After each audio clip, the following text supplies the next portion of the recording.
கன்னிராசி அன்பு சொந்தங்கள் அனைவருக்கும் வணக்கங்க. கன்னிராசிக்காரர்கள் புதன் பகவான ராசி அதிபதியா கொண்டவங்க. கன்னிராசிக்காரர்களுக்கு சனீஸ்வர பகவான் அருளால கிடைக்கக்கூடிய பலன்கள், நட்சத்திரங்களுக்கான பலன்கள் பத்தி தெளிவா தெரிஞ்சுக்க போறோம். கன்னிராசிக்காரர்களே, இது சாதாரண விஷயம் கிடையாதுங்க. உங்களுக்கு பின்னாடி ஒரு தெய்வீக சக்தி வேலை செய்யுது. அந்த முருகனோட அருள் கண்டிப்பா உங்களுக்கு முழுமையா கிடைக்குங்க. நீங்க முயற்சியை முதுகெலும்பா வச்சு வேலை செய்யக்கூடியவங்க. கன்னிராசிக்காரங்க, ஒரு இலக்க முடிவு பண்ணிட்டீங்க அப்படின்னா எந்த ஒரு இடத்துலையும் வாங்க மாட்டீங்க. பேச்சுல காரசாரமா பேசினாலும் இதயம் ஈரம் கொண்டவங்களா இருக்கக்கூடியவங்க. மென்மையை வெளிக்காட்டுறதுக்கு ரொம்பவே தயங்குவாங்க. நிறைய பேர்கிட்ட இனியும் ஏமாற தயாரா இல்ல. கன்னிராசியை பொறுத்த வரைக்கும் மென்மையான உள்ளங்களுக்கு சொந்தக்காரங்க. ஈவு இரக்கத்துக்கு இவங்களோட பேரை தாராளமா எழுதலாங்க.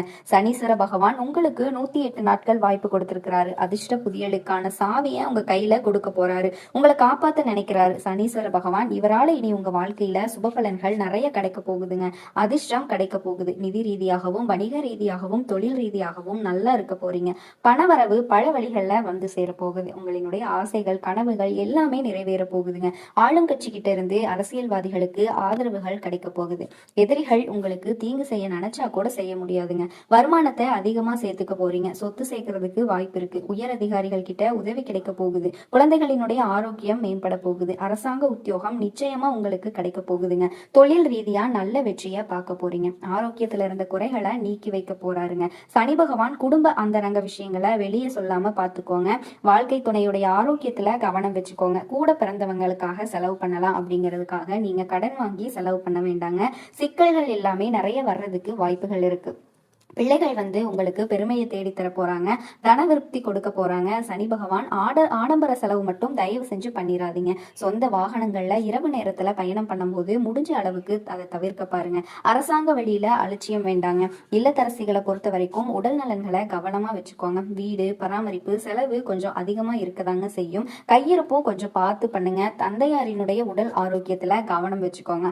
மன நிம்மதியான வாழ்க்கை உங்களுக்கு அமையுங்க. உடல் பருமன் உடல் பிறந்தவர்கள் வழி சொத்து தொடர்புகள் வர்றதுக்கான வாய்ப்புகள் இருக்குது. வியாபாரத்திலையும் சரி தொழிலையும் சரி அதீத அக்கறை தேவைப்பட போகுதுங்க. இந்த காலகட்டத்துல பணியிடங்கள்ல கோபத்தையும் வேகத்தையும் கடைபிடிக்கிறத கொஞ்சம் குறைச்சுக்கோங்க.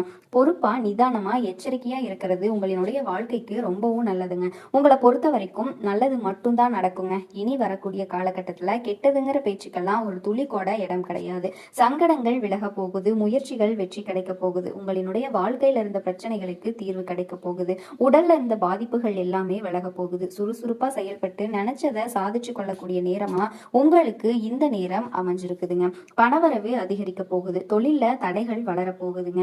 தடைகள் விலக போகுது. அரசு ஊழியர்கள் அரசியல்வாதிகள் கலைஞர்கள் எல்லாருமே செல்வாக்குகள் உயர போறாங்க. ஊதிய உயர்வு உங்களுக்கு கிடைக்கும். வேலையில பொறுப்பு உயர போகுது. பெண்களை பொறுத்த வரைக்கும் மனக்குழப்பங்கள் நீங்க போகுது. வெளிநாட்டுல படிக்கக்கூடிய வாய்ப்புகள் கிடைக்க போகுதுங்க. குடும்பத்துல இருக்கக்கூடிய சங்கடங்கள் விலக போகுது. கணவன் மனைவி ஒற்றுமையான வாழ்க்கைய வாழ போறீங்க. உங்களை தேடி சொத்துக்கள் எல்லாமே வரப்போகுது. முயற்சிகள் எல்லாத்துலயுமே வெற்றி கிடைக்க போகுது. உங்களினுடைய கௌரவம் செல்வாக்கு அந்தஸ்து எல்லாமே அதிகமாக போகுது.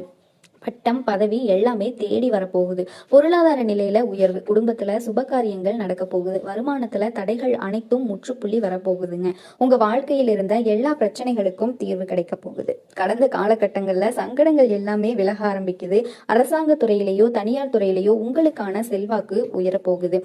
மேலதிகாரிகள் உங்களுக்கு ஆதரவு தர போறாங்க. உங்களினுடைய ஊதியம் உயரப்போகுது. நீங்க அரசு துறையில இருந்தாலும் தனியார் துறையில இருந்தாலும் உங்களினுடைய உழைப்பிற்கு தகுந்த மதிப்பு சம்பளம் உயர்வு எல்லாமே கிடைக்க போகுது. பதவி உயர்வு கிடைக்க போகுது. திருமண வயசுல இருக்கக்கூடியவங்களுக்கு எனக்கு 30 வயசு ஆயிருச்சு, திருமணம் நடக்குமா நடக்காதான்னு குழப்பத்துல இருக்கவங்களுக்கு இந்த காலகட்டத்துல நிச்சயமா திருமணம் நடக்க போகுது. குழந்தை பாக்கியம் இல்லாதவர்களுக்கு குழந்தை பாக்கியம் கிடைக்க போகுது. குடும்பத்துல இருந்த குழப்பங்கள் எல்லாமே தீரப்போகுதுங்க. போட்டித் தேர்வுகள்ல அதிகமான கவனம் செலுத்த போறீங்க. உங்களினுடைய ஆரோக்கியம் மேம்பட போகுது. குடும்பத்தாரினுடைய சங்கடங்கள் எல்லாம் விலக போகுது.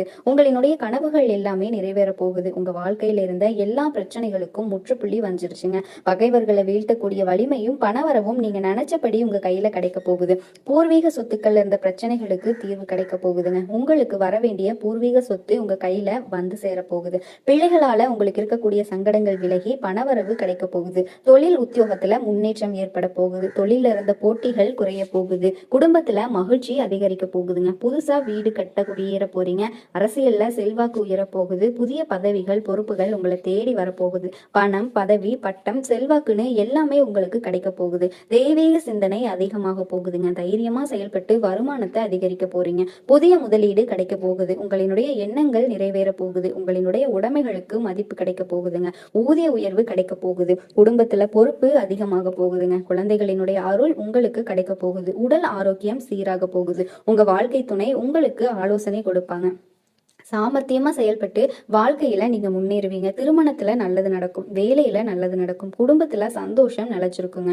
குலதெய்வ வழிபாடு உங்க வாழ்க்கையில இருக்கக்கூடிய எல்லா பிரச்சனைகளுக்கும் தீர்வை தருங்க. உங்களினுடைய ஆசைகள் கனவுகள் எல்லாமே கூடிய விரைவில் நிறைவேற போகுது. உங்க வாழ்க்கையில கவலை கண்ணீர் அப்படிங்கிற பேச்சுக்கு எல்லாமே ஒரு துளி கூட இடம் கிடையாது. நான் கல்யாணம் ஆகி 5 வருஷம் ஆகுது, நான் போகாத கோவில் இல்ல, எனக்கு குழந்தை பாக்கியம் இல்ல, எனக்கு கிடைக்குமா கிடைக்காதா அப்படின்னு கண்ணீர் சிந்திட்டு இருக்கக்கூடிய உள்ளங்களுக்கு இந்த காலகட்டத்துல குழந்தை பாக்கியம் நிச்சயமா கிடைக்க போகுது. உங்க வாழ்க்கையில நல்லதெல்லாம் நடக்க போகுதுங்க. உங்களை இது நாள் வரைக்கும் வேண்டான்னு உதறி தள்ளிட்டு போன சொந்த பந்தங்கள் எல்லாருமே உங்களை தேடி வர போறாங்க. உங்களினுடைய வாழ்க்கையில நல்லது நடக்குங்க. உடல்நிலை ஆரோக்கியமா இருக்க போகுது. மனக்கவலைகள் காணல் நீரா கரைஞ்சு போக போகுது. உங்க வாழ்க்கையில இனி வரக்கூடிய காலங்கள்ல கண்ணீர் அப்படிங்கிற பேச்சுக்கெல்லாம் ஒரு துளி அளவு கூட இடமே கிடையாதுங்க. கண்டிப்பா எல்லாமே நல்லது மட்டும்தான் நடக்க போகுது. புதன் பகவான ராசி அதிபதியா கொண்ட கன்னி ராசி அன்பு சொந்தங்கள் அனைவருக்கும் வணக்கங்க. குரு பகவானினுடைய பயிற்சி என்னைக்கு நடக்க இருக்கு, கன்னி ராசிக்காரர்களுக்கு என்னென்ன நன்மைகள்லாம் இருக்கு அப்படின்னு பார்க்கலாமா? பொதுவாவே குரு பகவானினுடைய பயிற்சி வருஷத்துக்கு ஒரு தடவை நடக்கும். இடையில சில மாதங்கள் அதிசாரம் அப்படி வக்ரகதியில அமைப்புகள் எல்லாமே இருந்தாலும் கூட ஒரு ஆண்டு அப்படிங்கிறது குரு பகவானினுடைய ஒரு பூரணமான நல்ல பலன்கள் ஒவ்வொரு ராசிக்கும் கிடைக்கும். அதுல இந்த வருஷம் குறிப்பா என்னன்னு கேட்டீங்கன்னா உச்ச குருவா இருக்க போறாரு. ஒரு அற்புதமான வாய்ப்பு. 12 ஆண்டுகளுக்கு ஒரு முறை நடக்கக்கூடிய அந்த குரு பகவானினுடைய பூரணமான பலன் அது கன்னி ராசிக்காரர்களுக்கு ஒரு பெரிய வரவேற்பை கொடுக்க போகுதா அப்படின்னு கேட்டா நிச்சயமா கொடுக்க போகுது. காரணம் என்ன அப்படின்னு சொல்லும் போது, குரு பகவான் இருக்கிற அமைப்பு ஒண்ணு அவருடைய பார்வை பலன்களால கிடைக்கக்கூடிய நல்ல அமைப்பு. அதுல உச்ச குரு பார்த்தா சும்மாவா இருப்பாரு, நிறைய நன்மைகளை கன்னிராசிக்காரர்களுக்கு கொடுப்பாரு. குரு பார்வை அப்படின்னாலே ஒண்ணு தீருது, ஒண்ணு நம்மளை விட்டு பிரச்சனைகள் போகுது, ஒரு புது வரவு நல்ல வாய்ப்புகளை நமக்கு கொடுக்குது. ஏற்கனவே தொந்தரவா இருக்கக்கூடிய விஷயங்களை புரிய வச்சு நமக்கு சரி பண்ணி கொடுக்குது. மனஸ்தாபங்கள்ல இருக்கவங்க கூட புரிஞ்சுக்கிறாங்க நம்மள. ஏன்னா கன்னிராசிக்காரர்களை பொறுத்த வரைக்கும் பர்ஃபெக்டா ஒரு விஷயம் இல்லை அப்படின்னா அவங்களால அடுத்த படியை எடுத்து வைக்க முடியாது. அந்த கன்னிராசி புதனினுடைய அம்சமா இருக்கிறதுனால அவங்கள பொறுத்த வரைக்கும் ஒரு விஷயம் தடங்களாகி நிக்குது அப்படின்னு சொன்னா, எதுக்கு நிக்குது அப்படின்னு குழப்பப்பட்டுட்டாங்க அப்படின்னு சொன்னாலே அடுத்த கட்ட மூவுக்கு அவங்களால போக முடியாது அப்படின்னு சொல்லுவாங்க. அதனால பர்ஃபெக்ஷனை எப்பவுமே விரும்பக்கூடிய கன்னிராசிக்காரர்களுக்கு நல்ல ஒரு பர்ஃபெக்ஷனான அமைப்பை குரு கொடுக்கறதுக்கு காத்திருக்காருங்க அப்படின்னு சொல்லலாம். குழப்பமா இருந்த மனநிலைக்கு ஒரு தீர்வு கொடுக்கறதுக்கு குரு வர்றாரு அப்படின்னு சொல்லலாம். இந்த ஜூன் மாதத்துல 1ஆம் தேதி நள்ளிரவு சரியா 1:50 திங்கட்கிழமை அன்னைக்கு மங்களகரமான அந்த வைகாசி மாதம் 18ஆம் தேதி குரு பகவான் மிதுனத்தை விட்டு கடகத்திற்கு உச்சம் பெறாரு. அதுல ஒரு 3 மாசம் நல்ல அமைப்புகள் இருந்தாலும் கூட அந்த வருஷத்தோட அந்த 31 அக்டோபர் 2026 அதிசாரமா சிம்மத்திற்கு போயிட்டு திரும்ப ஜனவரி மாதம் 24ஆம் தேதியில உங்களுக்கு கடகத்திற்கே உச்சமாகி திருப்பி 6 மாதங்கள் அங்கேயே இருப்பாரு. இங்க போய் அங்க போய் வர்றதுக்கு ஒரு குழப்பமா இருக்கும். அதிசார பயிற்சியை அந்த 3 மாதங்களுக்கு தனியா பிரிச்சு நான் கொடுத்துறேன். மொத்தத்துல ஜூன் மாதம் 1ஆம் தேதியிலிருந்து உச்சகுரு அப்படிங்கிறது கன்னிராசிக்காரங்க தெரிஞ்சுக்கணும். அதுல கன்னிராசிக்கு லாபஸ்தானத்துல குரு உட்கார்றாரு. 11ஆம் இடத்துல முதல் கன்னிக்கு குரு யாரு? 4, 7 கூடைய குரு கேந்திரத்துக்கு அதிபதியா உடைய கிரகம். ஒரு கேந்திரத்துக்குரிய கிரகம் இப்ப 10ஆம் இடம் அப்படிங்கிறது தொழில் ஸ்தானத்துல இது வரைக்கும் பார்த்துக்கிட்டு இருந்த நேரம் வரைக்கும் புதிய விஷயங்கள், அதாவது கன்னிராசிக்காரர்களை பொறுத்த வரைக்கும் அந்த மகரத்தை குரு பகவான் பாப்பாரு. அது கன்னிராசிக்கு பூர்வ புண்ணிய ஸ்தானம் அப்படின்னு சொல்றது. இந்த இடத்துல இன்னும் கொஞ்சம் அட்வான்டேஜ் இருக்கு அப்படின்னா, ராசிக்கு அந்த 5ஆம் இடத்தை குரு பாக்குறது மட்டுமல்லாம அந்த 5ஆம் இட அதிபதியையும் குரு பாக்குறாரு. அதுதான் கன்னிராசிக்காரர்களுக்கு மிகுந்த அனுகூலம் அப்படின்னு சொல்லலாம். அந்த 5ஆம் இடம் அப்படிங்கிறது பூர்வ ஜென்ம புண்ணியம். அந்த குரு அப்படி வந்துட்டாலே பூர்வ ஜென்ம புண்ணியத்தோட பலனா உங்களுக்கு தெய்வ அனுகூலங்கள் அந்த இடத்துல கிடைக்கும். குழந்தைகளுக்கு 5ஆம் இடம் அப்படிங்கிறது புத்திர பாவகத்தை சொல்லக்கூடிய இடம். குழந்தைகளுக்கு நல்ல ஒரு மகிழ்ச்சிகரமான சுபகாரியங்கள் எல்லாமே வீட்டுல நடக்கும். அதே மாதிரி படிக்கக்கூடிய அந்த குழந்தைகளுக்கு வாய்ப்புகள் அப்படிங்கிறத நீங்க உருவாக்கி கொடுக்கக்கூடிய ஒரு அமைப்புகள் உண்டாகும். கன்னிராசிக்காரர்களோட வீட்டுல இருக்கக்கூடிய குழந்தைகளுக்கு இது ஒரு குதூகலமான காலம் அப்படின்னு சொல்லுவாங்க. 5ஆம் இடம் அப்படிங்கிற பூர்வ புண்ணியத்தை பாக்குறதுனால இது ஏதோ பூர்வ ஜென்ம தொடர்பு, பூர்வ ஜென்ம நல்ல விஷயங்கள், அது எல்லாமே உங்களுக்கு வந்து ஒரு நட்பா அமையக்கூடிய ஒரு வாய்ப்பு. அந்த நட்புனால உயர்வு பெறக்கூடிய வாய்ப்புகள் கன்னிராசிக்காரர்களுக்கு உருவாகும். ஏன்னா அது லாபத்துல குரு உட்கார்ந்து பூர்வ புண்ணியத்தை பாக்குறாரு. பூர்வ புண்ணியாதிபதியை பாக்குறதுனால என்ன நடக்கும் அப்படின்னா, ராசிக்கு 7ல சனி பகவான் உட்கார்ந்து ராசியை பார்க்கும்போது கண்டக சனி அப்படின்னு சொல்றாங்க. கண்டக சனி அப்படின்னு சொன்னா எதிர்பார்ப்புகள், எதிர்பாராத விபத்துகள் மட்டும் இல்லாம ராசிக்கு 7ஆம் இடம் சமசப்தமான இடமா இருக்கிறதுனால பார்ட்னர்ஷிப், அது பிசினஸ் பார்ட்னரா இருக்கலாம், லைஃப் பார்ட்னரா இருக்கலாம், அல்லது நீங்க காதல் பண்றீங்க அது ஒரு பார்ட்னர். இந்த மாதிரி இடங்கள்ல எல்லாமே சில பிணக்குகள் வந்து 7ல இருக்கக்கூடிய சனி பகவானால கன்னிராசிக்கு ஏற்பட்டது. இப்போ 5ஆம் இடம் அப்படிங்கிற மனோபுத்தி ஸ்தானத்தை குரு பாக்குறதுனாலையும் அந்த பார்ட்னர் ஸ்தானத்தை குரு பாக்குறதுனாலையும் 2 பேருக்கு ஏற்பட்ட மனஸ்தாபங்கள் எல்லாமே நீங்கி ஒரு சுப பலன்கள் அந்த இடத்துல நடப்பதற்கான வாய்ப்புகள் இருக்கு.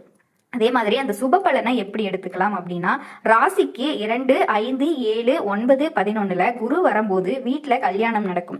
தடைப்பட்ட விஷயங்கள் எல்லாமே சுபகாரியங்கள் எல்லாமே நடக்க ஆரம்பிக்கும்னு சொல்லுவாங்க. ஒரு வீடு கட்டக்கூடிய அமைப்பு. ஏன்னா 4ஆம் இடத்திற்கு 2ஆம் இடத்தை குரு பாக்குறதுனால அந்த பாக்கியமும் கண்ணிக்கு இருக்கு. அந்த திருமண பாக்கிய அமைப்பு இருக்கு. திருமணத்துல இருக்கக்கூடிய பிணக்குகள் நீங்கக்கூடிய அமைப்புகள் இருக்கு. பார்ட்னர்ஷிப்ல இருக்கக்கூடிய பஞ்சாயத்து ஓரளவு நிவர்த்தியாகக்கூடிய வாய்ப்பு இருக்கு. தேவையில்லாத விபத்துகள், கண்டங்களை சந்திக்க இருக்கக்கூடிய ராசிக்காரர்கள் கண்டக சனியா இருக்கக்கூடிய அந்த சனி பகவான உச்சகுரு பாக்குறதுனால நிறைய நன்மைகள் இவங்களுக்கு இருக்கும். கன்னிராசிக்காரர்களுக்கு இந்த குரு பகவானினுடைய பயிற்சிக்கு அப்புறமா அரசியல்வாதிகளுக்கு, இதே மாதிரி தொழில் செய்யறவங்களுக்கு எல்லாமே எப்படி இருக்கும் அப்படின்னா, முதுமையில இருக்கவங்களுக்கு பெரிய பயம் என்ன அப்படின்னா, 6ஆம் இடம் தான் வந்து நோயை குறிக்கக்கூடிய இடம். பெரிய நம்ம வந்து நோய்வாய்ப்பட்டு இன்னொருத்தர் பார்த்துக்க வேண்டிய நிர்பந்தத்துல சிக்கிறோமோ அப்படின்னு வந்து நிறைய கன்னிராசிக்காரங்க நினைச்சிட்டு இருக்காங்க. 6க்கு அதிபதியை குரு பாக்குறதுனால நோய்க்கு தீர்வு கிடைக்குது. இந்த இடத்துல அறுவை சிகிச்சைகள் இல்லாம ஒரு உணவு முறைகளை நீங்க சரி பண்ணிக்கிட்டீங்க அப்படின்னா அந்த பிரச்சனைகள்ல இருந்து வெளியே வந்துடலாம்.